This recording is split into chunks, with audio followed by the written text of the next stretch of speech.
오늘 우리에게 주시는 하나님의 말씀, 신약성경 사도행전 17장 말씀입니다. 사도행전 17장 16절부터 21절까지 말씀, 제가 가진 성경 신약성경 218페이지에 있습니다. 사도행전 17장 16절부터 21절까지 말씀, 다 찾으셨으면 저 여러분이 한 절씩 교독하도록 하겠습니다. 바울이 아덴에서 그들을 기다리다가 그 성에 우상이 가득한 것을 보고 마음에 격분하여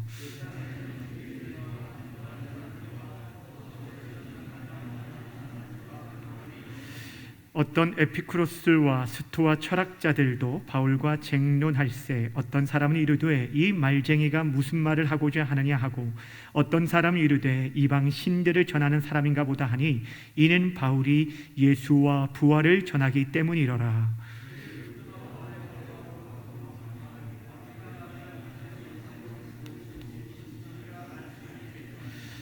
내가 어떤 이상한 것을 우리 교회에 들려주니 그 무슨 뜻인지 알고자 하노라 하니,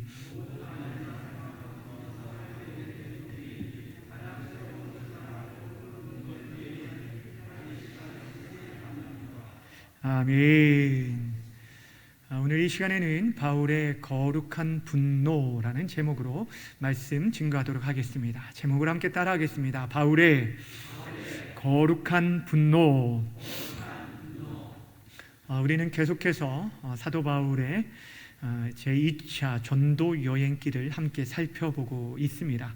우리가 지난 시간에는 이 선교팀이 빌립보를 넘어서 이제 마게도냐의 수도인 데살로니가와 베레아에서 어떻게 복음을 증거했는지 함께 살펴보았습니다.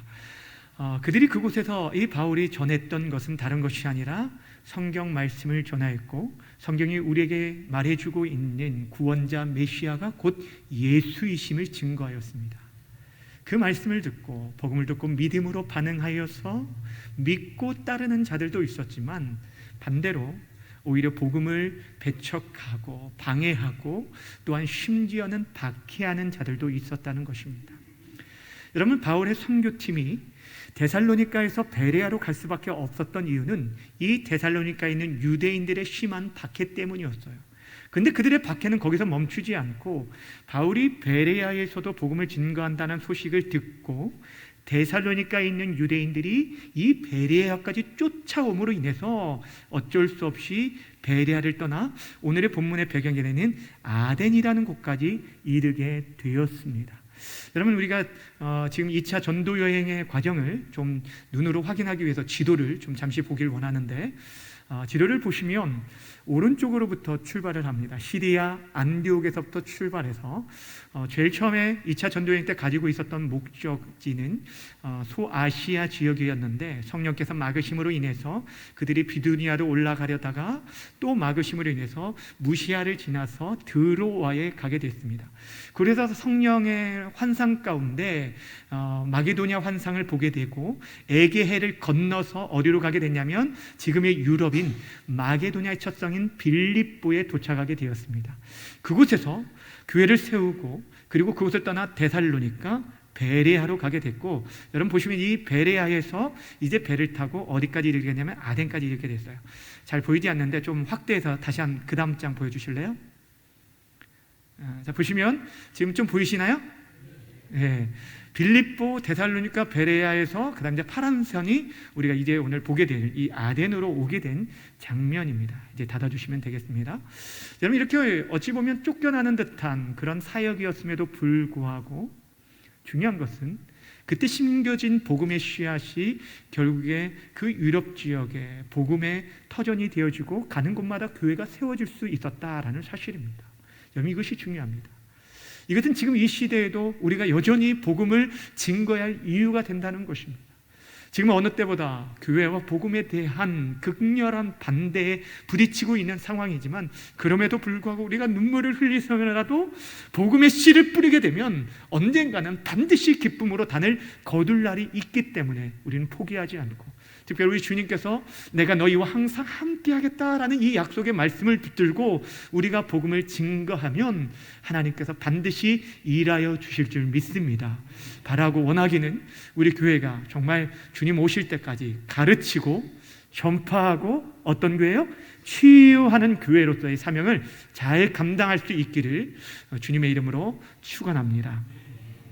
이렇게 지금 바울의 전도팀은 유대인들의 방해로 인해서 베레아에서 이제 배를 타고 320km 떨어져 있는 아덴이라는 곳에 도착하게 됩니다. 근데 아직까지 베레아에 남아있던 디모데와 실라, 이 동역자들이 오기까지 바울은 그들을 기다리면서 잠시 이제 아덴 지역, 자신의 복음을 증거해야 할 아덴 지역을 둘러보게 되어지는데, 오늘 우리의 배경이 되어진 이 아덴 지역이 어떤 곳인지, 아덴이라는 도시를 살펴봐야 합니다.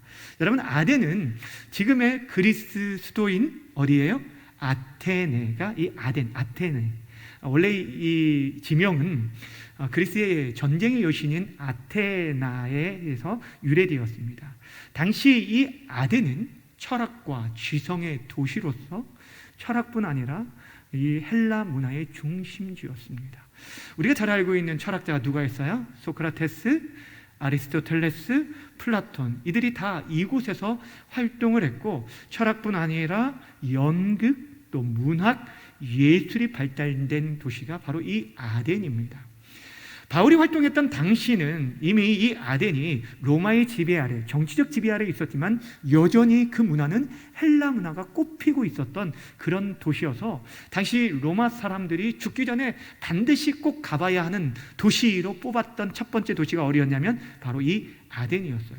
그런데 여러분, 지금 바울은 자신이 의도하지 않았지만 당시 사람들이 가장 가고 싶어 했던 이 아덴에 도착하게 되어지고, 그 아덴을 둘러보는 가운데 그 마음 가운데 어떤 기대나 설레임이 있었던 것이 아니라 그 마음에 심한 격분이 일어났다라고 오늘 성경이 말해주고 있습니다. 그 이유가 무엇인지 16절 말씀 함께 읽도록 하겠습니다. 16절 시작. 안에서 그들을 기다리다가 그 성에 우상이 가득한 것을 보고 마음에 격분하여. 아멘. 여기 본문에 보시면 바울이 이 아덴에 거니는 동안, 둘러보는 동안 그 마음에 격분이 일어났던 이유가 무엇이냐면 그 아덴에 무엇이 가득했다고요? 우상으로 가득한 걸 보았어요. 철학과 지성의 도시로 알고 있었던 이 아덴이 다른 어떤 곳보다 우상으로 가득한 것을 보고 이 마음 가운데, 바울의 마음 가운데 심한 격분이, 격렬한 분노가 일어나게 되었다라는 것입니다. 여러분, 당시 그리스 도시 국가는요, 그 도시의 가장 높은 곳에 아크로폴리스라는 그 공간을 만들어서 그곳에 그 도시의 신들에게 제사하는 제단을 만들었어요. 당시 아덴의 아크로폴리스에는 우리들이 지금도 잘 알고 있는 유명한 파르테논 신전이 있었습니다. 여러분, 이해를 돕기 위해서 이 파르테논 신전을 잠깐 보여주겠는데, 자, 여러분 이거 많이 보셨죠? 안 보셨어도 상관이 없습니다. 근데 이 파르테논 신전은 그 당시 지금 기둥과 들보 일부만 남아있음에도 불구하고 그 위험에 많은 사람들이 압도되어져요. 근데 2000년 전 바울이 활동했던 시대는 어떻겠습니까? 그래서 지금 이 파르테논 신전은 유네스코 지정 세계문화유산 제1호입니다. 그만큼 웅장했어요. 그런데 내려주셔도 됩니다. 그것뿐 아니라 그 앞에는 그리스에서 가장 거대한 그 제우스 신전이 있었어요. 그 제우스 신전은 기둥만 104개로 이루어진 거대한 그 기둥이었고, 또한 아덴이 연극의 본산지답게 그곳에는 관객 1만 2천 명을 수용할 수 있는 디오니소스 극장도 이 아덴에 있었어요. 여러분, 지금은 그 흔적들만 남아있음에도 불구하고 그것에 우리들이 그 위엄과 웅장함의 대단함에 압도되는데, 당시 아덴에는 이러한 신전과 신상들이 수없이 많았다는 거예요. 기록에 의하면요, 당시 아덴 내 공식적인 그런 우리가 알고 있는 그리스 신화에 나오는 신들, 그 신상들이 3,000개가 되고 비공식적으로 30,000여 개가 있었다라고 남겨 있습니다. 그래서 어떤 역사학자가 이런 얘기를 해요. 아덴에 가면 사람을 찾는 것보다 신상을 찾는 것이 더 빠르고 쉽다라고 말할 정도로 그렇게 그 모든 것들이 있었어요. 근데 바울이 화려해 보이고 위험 있어 보이는 그 수많은 신전과 신상들을 보면서 마음에 어떤 감탄이나 감동을 받은 것이 아니라 그 마음에 무엇이 일어났다고요? 격분이 일어났다는 거예요. 오늘 우리가 주목해야 할 단어가 바로 이 16절 마지막에 있는 격분이라는 단어입니다. 격분하다. 헬라어로 이 단어가 많이 쓰이지는 않았지만 신약 성경이 두 곳에 쓰여 있는데 오늘 본문과 고린도전서 13장 5절에 기록되어 있어요. 사도 바울이 사랑장이라고 불리는 이 고린도의 편지를 쓰면서 사랑에 대해서 정의를 해주면서 13장 5절에 사랑은 무례히 행치 않고 자기의 유익을 구하지 않고 보여주세요 하면 그 다음에 성내지 아니하며 하면서 말하는 이 성내다라는 단어가 격분하다라는 그런 단어예요. 분명히 사랑이라는 것은요, 우리가 극렬하게 화를 내지 않는 것이 사랑이다라고 말해줬는데도 불구하고 오늘 바울이 화를 내는 모습을 보게 됩니다. 왜 그랬을까요? 여러분, 우리말 성경에는 바울이 단순히 격분했다라고만 되어 있지만 원문의 정확한 의미는 그의 속에서 그의 영이 분노를 일으켰다라고 되어 있어요. 다시 말씀드립니다.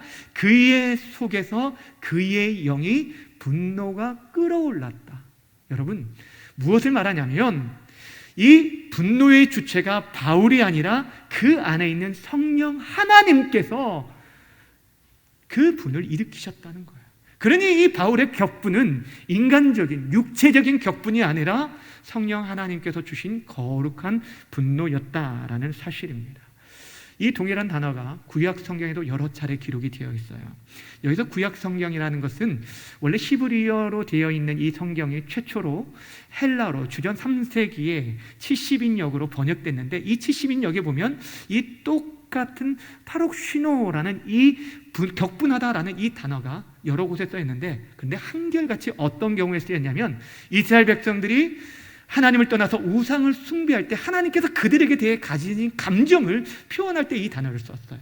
성경 두 곳을 살펴보겠습니다. 시편 106편 말씀 함께 28절 29절 함께 읽겠습니다. 시작. 불의 발구와 연합하여 죽은 자들에게 제사한 음식을 먹어서 그 행위로 주를 경노하게 함으로써 재앙이 그들 중에 크게 유행하였더라. 아멘. 여러분, 이 경노라는 단어가 격분이라는 똑같은 단어입니다.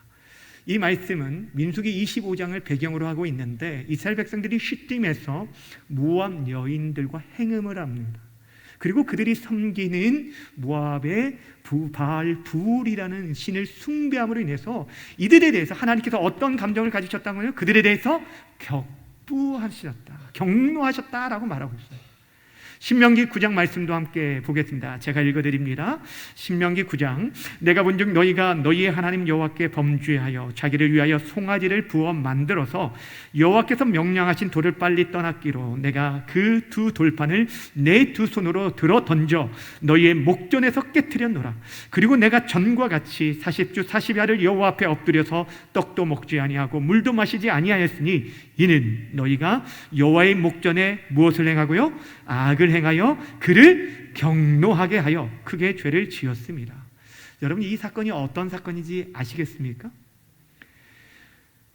모세가 시내산에 올라가서 40일 동안 하나님과 대면하고 하나님께서 십계명 두 돌판을 직접 주셨을 때 그것을 받아 내려오는 동안 산 하나에서 무슨 일이 있었냐면 이스라엘 백성들이 금 송아지를 만들고 이것이 우리를 애굽에서 인도해낸 하나님이다라고 하면서 광란의 축제를 벌이게 됐어요. 그 모습을 보시고 하나님께서 뭐 하셨다고요? 경노하셨다라고 말씀합니다. 이와 같이 하나님께서는요, 그의 백성이 하나님을 떠나 우상을 섬기는 일들에 대해서 이토록 화를 내시고 경노하신 걸 보게 됩니다. 오늘 사도 바울이 가지고 있었던 그 격분이 바로 이런 하나님의 거룩한 분노임을 말해주고 있어요. 우리가 앞에서 보았듯이 여러분, 이렇게 사진으로만 보아도 그 흔적만 남아있는데도 불구하고 2000년 전에 그 건물은요, 굉장히 위험 있는 웅대한 누구도 압도할 수 있는 그런 위대한 건축물이었고, 또한 그 모든 신령과 신상들은 지금에 볼 때는 굉장한 예술품들이었어요. 근데 그 모습들을 보면서 바울의 마음에 감탄과 감동이 사로잡힌 것이 아니라 오히려 하나님의 거룩한 분노가 있었던 것은, 인생들이 살아계신 하나님을 섬기지 아니하고 헛된 우상을 섬기는 모습에 대해 하나님이 가지신 그 마음, 거룩한 분노를 바울이 나타냈다라는 것을 보여주고 있습니다. 사랑하는 여러분, 하나님께서 가장 싫어하는 것이 무엇입니까? 바로 우상 숭배입니다. 그래서 10계명에 보면 1계명과 2계명에서 우상 숭배에 대한 금지 명령을 주신 거예요. 너는 나 외에 다른 신을 내게 두지 말라라고 말씀하시고, 너를 위하여 새긴 우상을 만들지 말고 그것들에게 절하지 말고 그것들을 섬기지 말라라고 말씀하셨어요. 이스라엘 백성들이 나라를 빼앗기고 성전이 무너지고 회파되어지고 70년 동안 바벨론의 포로에 끌려가서 고통할 수밖에 없었던 이유는 다른 것이 아니었어요. 그들이 하나님을 떠나고 헛된 우상을 섬겼기 때문이었습니다. 사랑하는 여러분, 그래서 하나님께서는 이 우상의 헛됨이 얼마나 심한지, 이 우상의 헛됨에 대해서 우리에게 아주 잘 가르쳤을 뿐 아니라 그것을 따르는 자들이 또한 심판받게 될 것을 경고한 바가 있어요. 대표적인 구절이 시편 115편과 135편이 있는데, 그 가운데 115편 4절부터 8절까지를 좀 길지만 함께 읽어보도록 하겠습니다. 의미를 생각하면서 읽습니다. 시작! 그들의 우상들은 은과 금이요 사람이 손으로 만든 것이라, 입이 있어도 말하지 못하며 눈이 있어도 보지 못하며 귀가 있어도 듣지 못하며 코가 있어도 냄새 맡지 못하며 손이 있어도 만지지 못하며 발이 있어도 걷지 못하며 목구멍이 있어도 작은 소리조차 내지 못하느니라.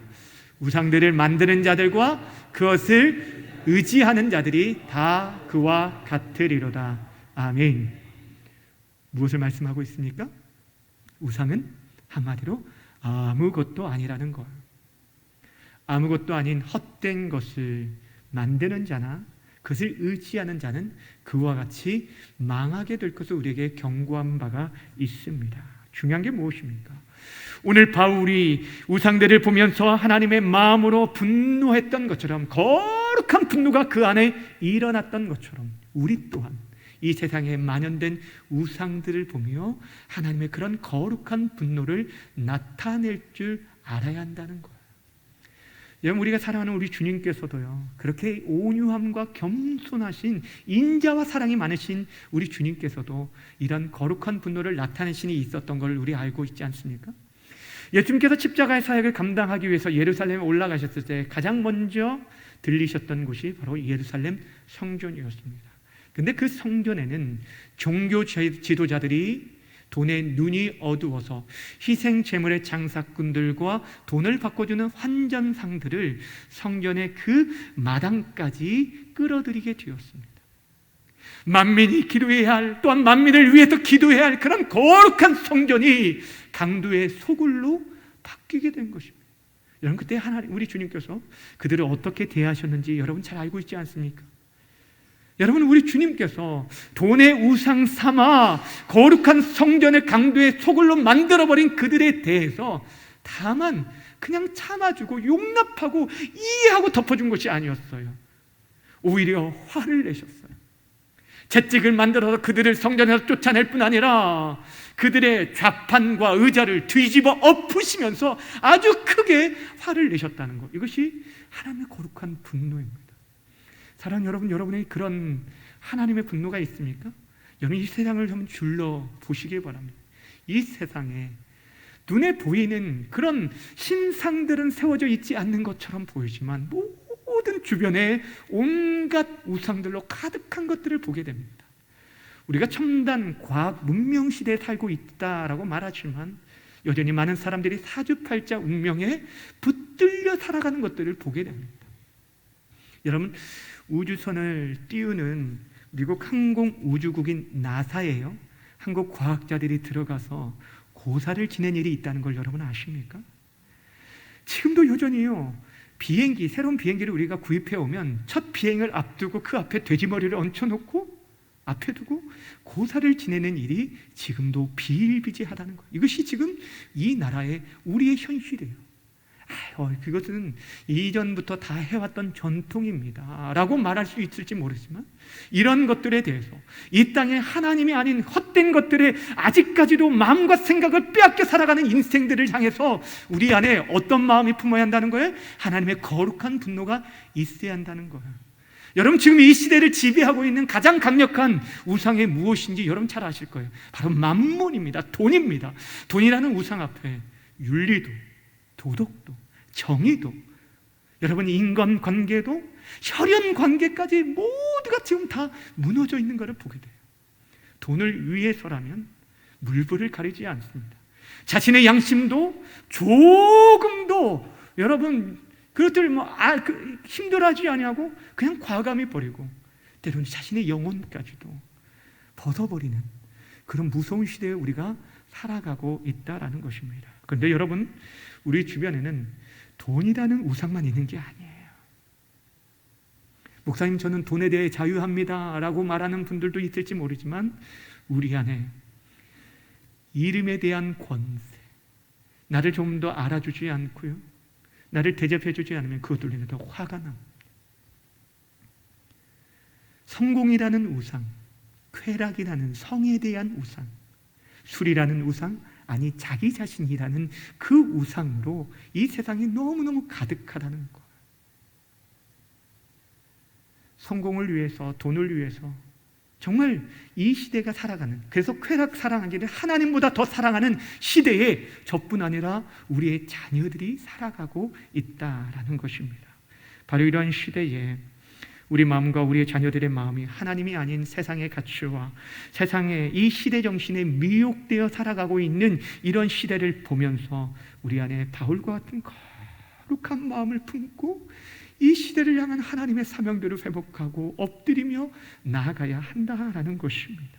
여러분, 이 세상에 아무리 수많은 우상들이 있다 할지라도 오직 우리가 경외하며 섬겨야 할 분은 유일하고 참되신 하나님 한 분뿐이라는 것들을 알기 때문에 우리는 이 세상의 모든 우상들을 배격하고 오직 하나님만을 섬기고, 그 우상에 빠져 사는 사람들, 그 영혼들을 주님의 마음으로 안타깝게 여기고 그들을 바라보며 그들을 도와줘야 한다는 거예요. 한마디로 여러분, 이 주님의 시선을 가지고 이 시대와 영혼들을 바라보는 거룩한 분노가 우리 안에 회복되어야 한다는 것입니다. 근데 여러분, 여기서 우리 믿는 자들은 한 걸음 더 나아가야 돼요. 이 세상에 만연된 우상들에 대해서 거룩한 분노를 가질 뿐 아니라 더욱더 우리가 분노해야 할 것은 우리 안에 숨어있는, 내 안에 있는 우상들입니다.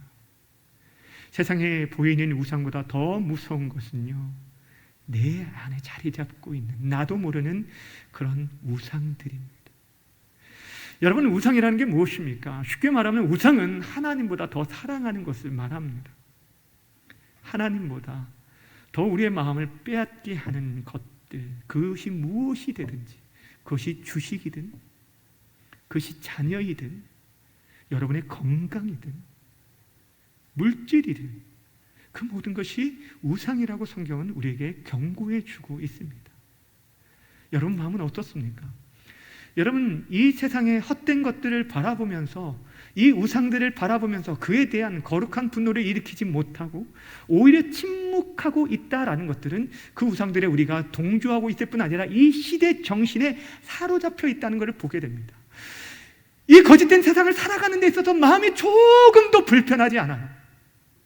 내가 하나님의 사람인데도 불구하고 거짓으로 치닫는 이 세상 가운데 사업을 하려면, 장사를 하려면 다른 사람에게 속이고 세금을 어떻게든 조금이라도 내기 위해서 거짓 작물을 만들어야 하는데, 그런 것들에 대해서 조금도 우리 마음 가운데 찔림이 없어요. 통이하는 마음이 없어요. 상함이 없어요. 하나님의 마음, 그 깨어진 마음들이 우리 안에 조금도 없다라고 한다면, 여러분, 우리는 지금 다른 사람을 돌아볼 것이 아니라 내 안에 있는 부패한 심령, 내 안에 굳어질 대로 굳어져 있는 심령, 다른 사람을 향해서는 정죄하고 판단하고 쉽게 판단하면서 우리가 쉽게 화를 내면서 정작 내 안에 거룩하지 못한, 내 안에 부패하고 하나님보다 돈을 더 사랑하고 여전히 교회 목사여 장로의 권사라고 이름을 가지고 있음에도 불구하고 세상에 똑같은 구별됨이 없는 우리의 안타까움을 보면서 통회하고 하나님의 그 거룩한 마음이 다른 사람이 아니라 우리 안에 회복될 수 있도록 기도해야 한다는 거예요.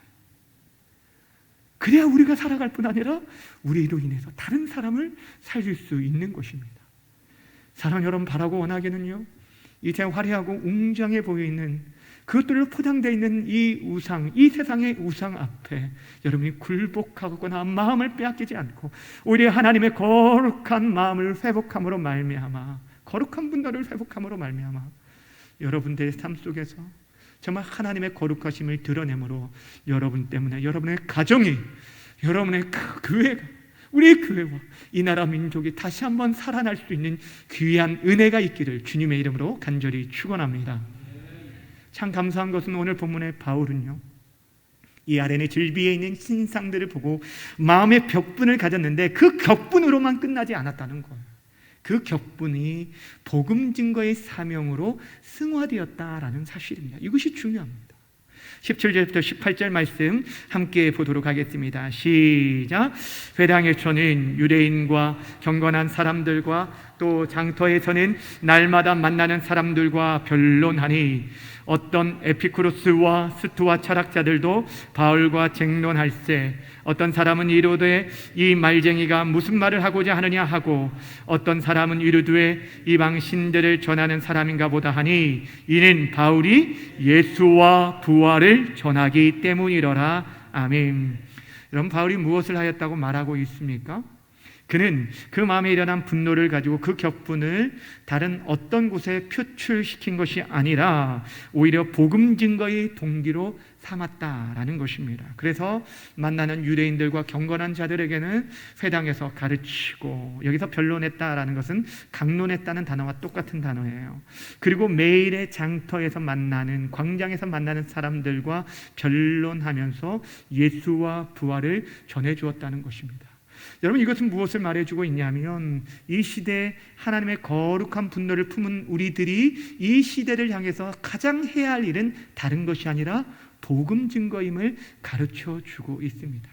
가끔 보면요, 자신이 하나님의 이 거룩한 분노를 지금 나타낸다라는 그런 명분 아래서 다른 종교에 대해서 굉장히 비상식적이고 무리한 행동을 하는 사람들을 보게 되어집니다. 아마 여러분들도 뉴스들을 통해서 본 적이 있을 텐데 어떤 극단적인 성도들 가운데 사찰에 가서 여러분 기도회를 하고 찬송을 부르고요, 또한 이 불상을 훼손시키기도 하고 어떤 사람은 단군 신상의 목을 자르는 그런 일들을 하는 것도 보고 들었습니다. 여러분, 그것은 하나님의 거룩한 분노를 바르게 표출하는 것이 결코 아닙니다. 하나님이 정말 우리에게 바라시고 원하시는 것은 하나님을 알지 못하는 그 사람들에 대한 안타까운 마음을 가지고 그들에게 참되고 살아계신 예수님을, 참되고 살아계신 하나님을 전해주기를 원한다는 것이에요. 그것이 바른 거룩한 분노를 가진 이 시대에 저와 여러분들과 교회가 맡아진 사명이라는 것입니다. 오늘 사도 바울은 어떻습니까? 우상으로 가득한 아덴을 보면서 그 마음의 격한 분노가 일어났지만 오히려 그 안타까운 심정으로 만나는 사람마다 예수 복음을 전해 주었습니다.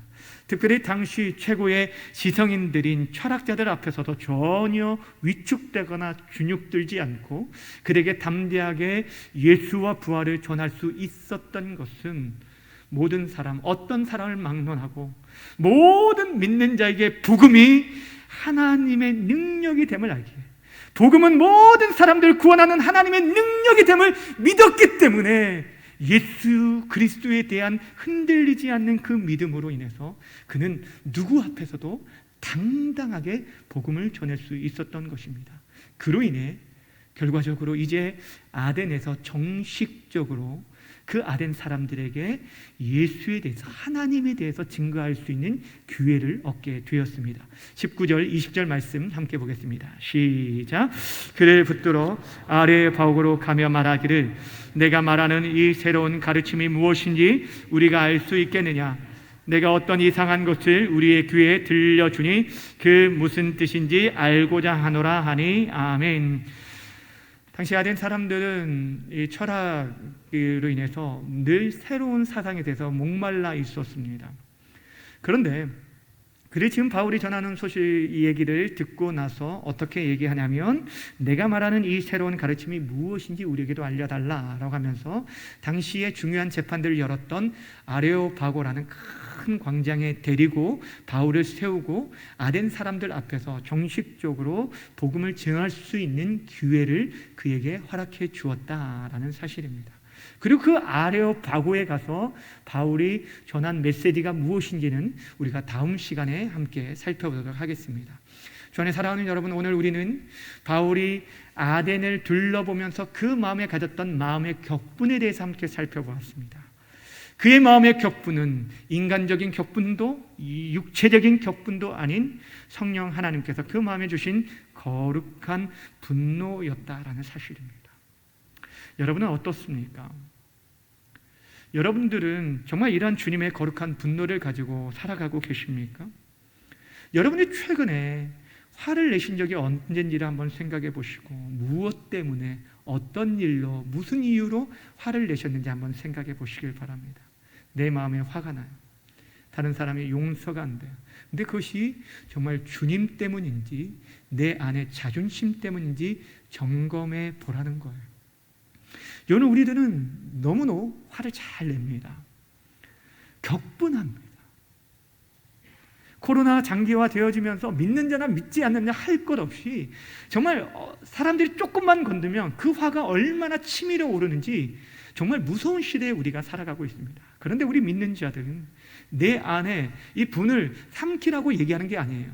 분노를 삼키면 여러분 병이 된다라고 말을 하지만 내가 가지고 있는 이 분이 정직하게 나 자신을 위한 나의 만족과 나의 유익과 내 자존심으로 인한 내가 주인 되어서 나타나는 그런 격분인지, 아니면 정말 하나님의 나라와 그의 의를 위한 것, 하나님의 이름이 거룩히 여김을 받지 못하는 것들에 대한, 이 세상에 하나님 없이 살아가는 영혼들에 대한 정말 안타까운 마음을 가지고 하나님의 주시는 그 마음을 가지고 나타나고 있는 격분인지 보라는 거예요.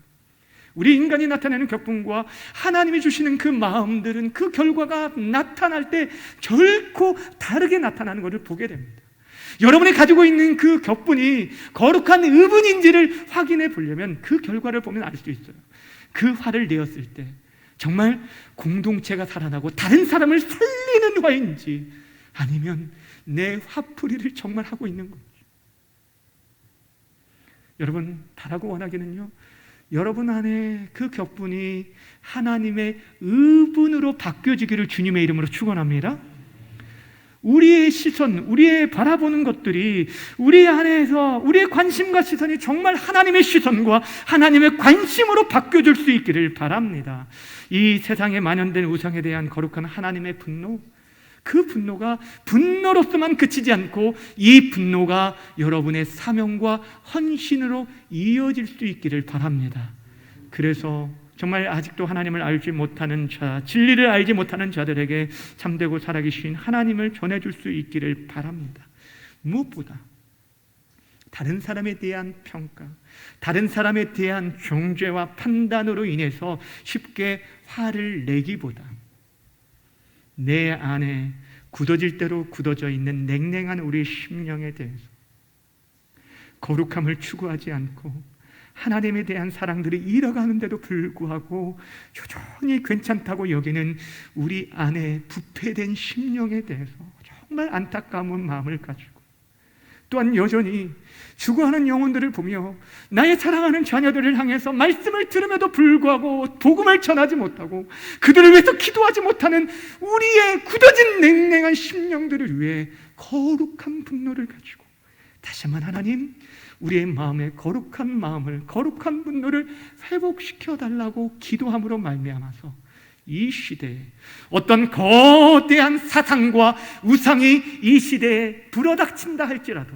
우리가 흔들리지 않고, 우리가 오히려 세상을 이기고 우상을 이기고 우리 자신들을 이기고 오직 예수 그리스도만 믿고 따르는 사람들로서 거룩한 주의 제자들로 살아가기를 다짐하는 저와 여러분이 되어지기를 주님의 이름으로 부탁드립니다. 바라고 원하기는 이 세상에 만연한 우상에 굴복하는 자들이 아니라 오히려 그곳에서도 여전히 하나님만을 찬양하며 우리 주 예수 그리스도만을 증거하는 십자가의 증인, 복음의 증인으로 살아가는 우리 모든 성도님들이 되시기를 주님의 이름으로 간절히 축원합니다. 기도하겠습니다.